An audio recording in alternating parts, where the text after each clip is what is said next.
कि दुखी व्यक्ति महात्मा के पास आकर कहता है, मैं अपने जीवन से बहुत दुखी हूँ। मैं अपनी बीवी, बच्चों और अपने परिवार को भी खुश नहीं रख सकता। मैं अपने लिए कुछ भी नहीं कर पा रहा हूँ। कभी कभी तो मुझे अपनी ज़िंदगी को ख़त्म कर देने के लिए भी ख्याल आते हैं। आप इतनी साधनाएं करते हैं, इतनी तपस्या करते हैं, क्या आप मुझे कोई ऐसा मार्ग बता सकते हैं कि मैं अपने बुरे वक्त से बाहर आ सकूं? मेरा बहुत बुरा वक्त चल रहा है।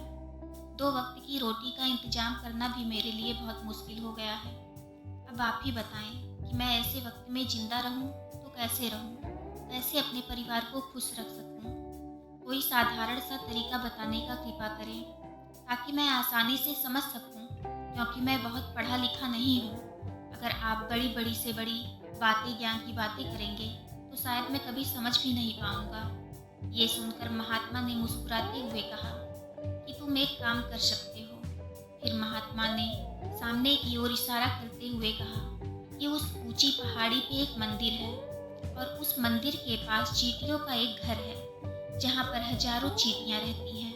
तुम्हें सुनने में बड़ा अजीब लगेगा, लेकिन वो चींटियाँ उस मंदिर की जमीन को खराब कर देती हैं। उस मिट्टी की उपजाऊ शक्ति को खत्म कर इसके कारण वहाँ कोई भी पेड़ या कोई भी घास पनप नहीं पाती। तुम मेरा एक काम करो, उसके बाद मैं तुम्हें तुम्हारे सवालों का जवाब दूंगा। उसको तोड़ दो। जब भी तुम्हें कोई चींटियों का घर दिखे मंदिर के आसपास तो उसे वहीं पर तहस महस कर देना। लेकिन याद रहे, घर को तोड़ने में कोई भी चींटी मरनी नहीं चाहिए। इस बात को समझने का प्रयास करते हुए वो युवक वहाँ से चला गया। शायद उसको कुछ समझ में नहीं आया था कि महात्मा जी ऐसा क्यों करवा रहे हैं। तो उन चींटियों पर अन्याय कर रहे हैं, उनका घर तोड़वा रहे हैं, उन्हें नुकसान पहुँचा रहे हैं। आखिर कौन महात्मा ऐसा करेगा?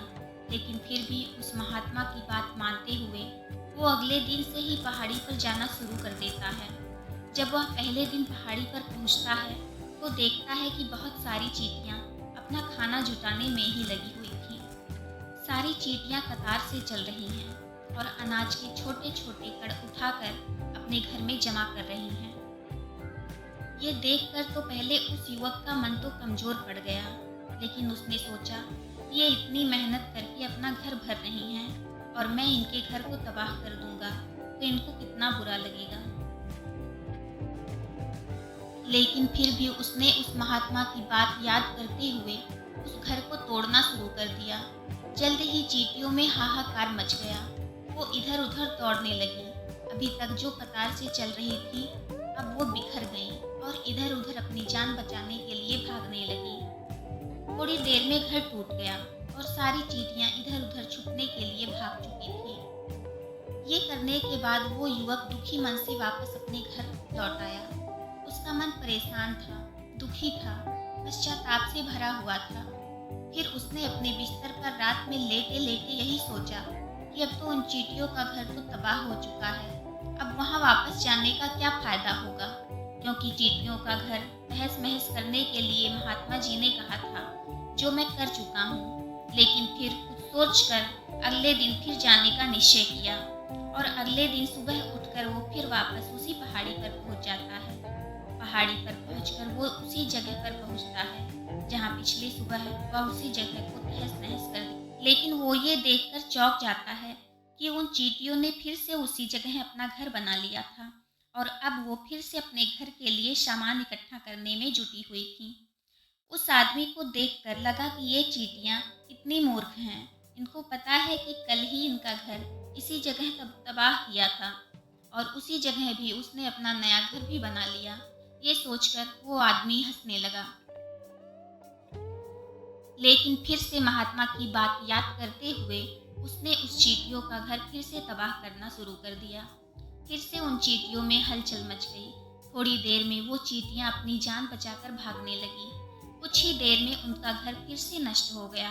अब वह युवक थोड़ा संतोष के भाव से कि इस बार को मैं अच्छी तरह से उनका घर तबाह कर चुका हूँ, अब वो चींटियां यहाँ पर अपना घर बना ही नहीं सकेंगी।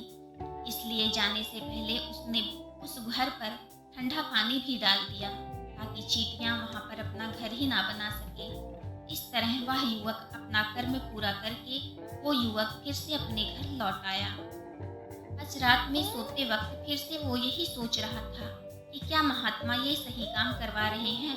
क्या किसी के घर को तबाह करना किसी सिद्ध पुरुष को शोभा देता है?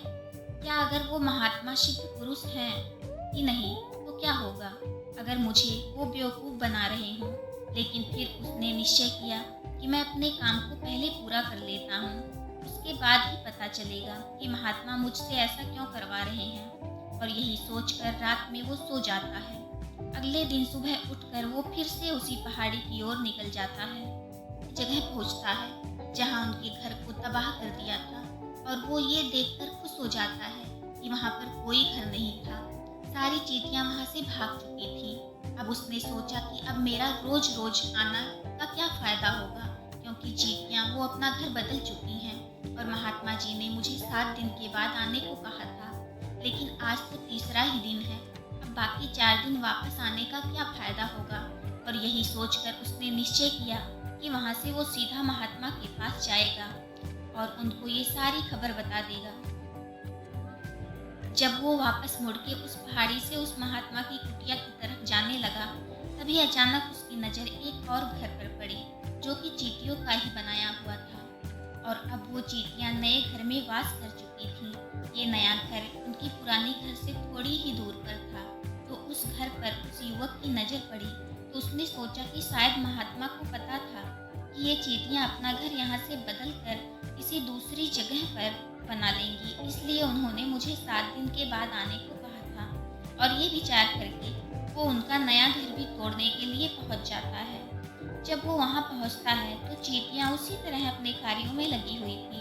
वो अपने लिए खाना इकट्ठा कर रही थी और अपने घर में जब पुराना घर टूटा था वहाँ भी अनाज के कड़ बचे हुए थे और चींटियां वहाँ से भी अनाज इकट्ठा करके वापस अपने घर ला रही थी। अब यहाँ फिर से युवक का मन थोड़ा कमजोर पड़ जाता है, क्योंकि वो खुद भी कमजोर था, खुद भी वक्त का मारा हुआ था। इसलिए उसके मन में उन चींटियों के प्रति दया का भाव उमड़ रहा था। उनके ऊपर उसे दया आ रही थी। वो चाहता था कि वो उनकी मदद करे, लेकिन वो उल्टा उनको नुकसान पहुंचा रहा था। लेकिन उस महात्मा की बात याद करते हुए उसने फिर से उस घर को तोड़ दिया। वक्त थोड़ा ज़्यादा लगा, क्योंकि किसी भी चींटी को नुकसान ना पहुंचाने की शर्त महात्मा ने पहले ही रखी थी। इसलिए बड़ी सावधानी के साथ उस घर को तबाह कर रहा था। घर को तबाह करने के बाद वो इस बार पहले से भी दुखी था, क्योंकि उसने उनका नया घर भी तोड़ दिया था। वो उन चींटियों को बसने ही नहीं दे रहा था। अब वो अपने आप को शैतान या दानव समझने लगा था, लेकिन फिर भी उस महात्मा की बात मानते हुए वो अपने घर पर दुखी मन से वापस आ गया।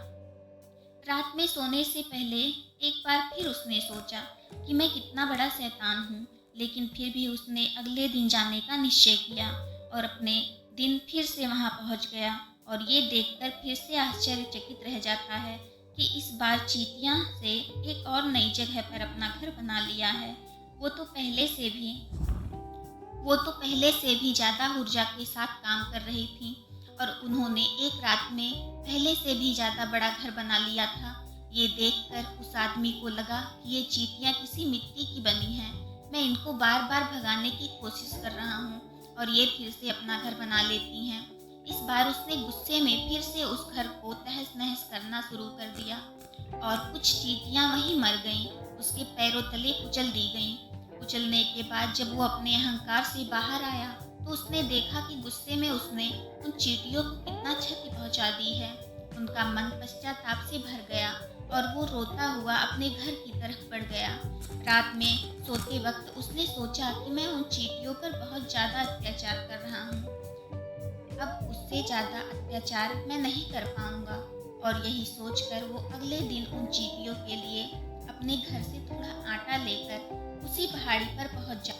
आज उसके मन में उन चींटियों के प्रति श्रद्धा का भाव था। आज वो उनकी मदद करना चाहता था। जब वो वहां पर पहुंचा तो चींटियां फिर से अपना नया घर बनाने में जुटी हुई थी। उसने बड़े ही करुणा के साथ उन चींटियों को अपना लाया हुआ आटा खिलाया। ये 7 दिनों तक ऐसा ही करता रहा। फिर वह 7 दिन के बाद उस महात्मा के पास पहुंचकर हाथ जोड़कर बोलता है कि हे महात्मा जी, मुझे माफ़ कर दो। मैं उन चींटियों का घर तबाह करने के लिए बहुत कोशिश की। मैंने मैंने उनका घर तबाह भी किया, एक बार नहीं बार बार किया। उनका घर तोड़ा, उसके बाद मैं हिम्मत नहीं कर पाया, उनके घर को नहीं तोड़ पाया। मैं समझ सकता हूँ, पूरा नहीं कर पाया, पर इसके बदले आप मुझे तरीका भी नहीं बताएंगे जो कि मुझे मेरे बुरे समय में बाहर निकाल सकता है। लेकिन मुझे इसका कोई परवाह नहीं है। मुझे लगता है कि मैंने जो किया वो सही किया, इसलिए मैं आपसे आज्ञा लेकर वापस जा रहा हूँ। ये सुनकर महात्मा ने मुस्कुराते हुए कहा कि अरे बेटा, कहाँ चल दिए? रुको तो, जलपान तो कर लो, थोड़ी देर ठहर जाओ। और फिर वो महात्मा उस युवक को पानी पिलाते हैं और फिर पूछते हैं कि तुम ये बताओ कि तुम उन चींटियों का घर तबाह क्यों नहीं कर पाए? वो चींटियाँ तो छोटी हैं और तुम इतने विशालकाय हो, फिर भी तुम उन चींटियों का घर तबाह नहीं कर पाए। लेकिन जिस दिन मैं उन चींटियों को हानि पहुंचाई, उसी दिन लगा कि मैं उनको क्यों हानि पहुंचा रहा हूँ, और उसी दिन से मैं इनको नुकसान पहुंचाने की बजाय उनकी सहायता करना शुरू कर दी। ये सुनकर महात्मा ने कहा कि यही तो सीखने की बात है। एक छोटी सी चींटी हमें जीवन का संदेश दे जाती है। मैंने तुम्हें उन चींटियों का घर तबाह करने के लिए नहीं भेजा था, मैंने तुम्हें भेजा था कि ताकि तुम उन चींटियों से कुछ सीख सको। तुम्हें उन चींटियों से क्या सीख मिली, बता सकते हो? ये सुनकर उस युवक ने पूरी कहानी बता कर दी। पूरी कहानी सुनने के बाद महात्मा ने कहा, बेटा, पहली सीख तो इस चींटियों से ले सकते हो, तो ये थी कि तुमने कितनी बार उनके घर को तोड़ने की कोशिश की, लेकिन वो हर बार अपना नया घर बना लेती थी। वो कभी भी हार नहीं मानी। अगर वो हार मान लेती तो चींटियां तुम्हें वहां पर नहीं मिलती। जीवन कार्यशीलता का नाम है, लेकिन हम मनुष्य एक दो बार हार मिलने पर टूट जाते हैं और फिर जीवन में प्रयास ही नहीं करते। और कुछ लोग तो हमारी जिंदगी को खत्म करने के लिए उतारू हो जाते हैं, लेकिन कुछ लोग तो अपनी जिंदगी को खत्म करने के लिए उतारू हो जाते हैं। लेकिन जानवरों में तुमने तो एक बात देखी होगी, वो अपना जीवन खुद से कभी खत्म नहीं करती।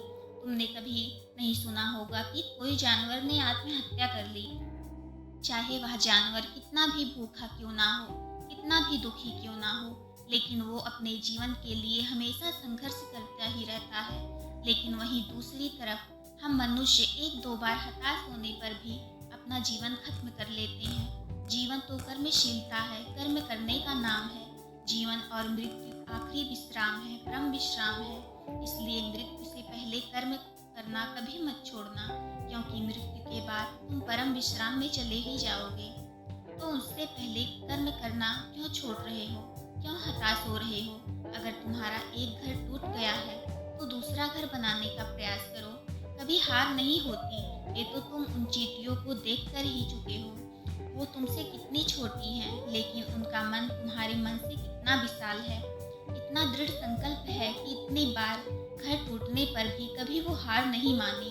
दूसरी सीख ये है कि जब भी हमारे ऊपर बुरा समय आता है, हमें लगता है कि ये समय कभी नहीं जाएगा, ये समय मेरे जीवन को बर्बाद कर देगा, जो कभी नहीं जीने देगा। इन्हीं विचारों से, जिसका असली जीवन में कोई अस्तित्व नहीं है, वो सिर्फ विचार हैं, वही विचार हमारे मन को दुखी कर देती हैं और इसलिए हम प्रयास करना भी छोड़ देते हैं।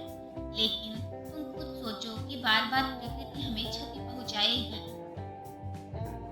लेकिन कब तक पहुंचाएगी? अगर हम बार बार फिर से उठकर फिर से हम नया प्रयास करने रहेंगे, तो प्रकृति भी हमारे सामने घुटने टेक देगी और वो भी हमारे ऊपर दयावान हो जाएगी और सब कुछ देने हमें सब कुछ देने लगेगी, जिसकी हमने कभी कामना भी नहीं की है। इसलिए कभी निराश ना हो और लगातार परिश्रम करते रहिए, मेहनत करते रहिए। एक दिन आप जरूर सफल होंगे।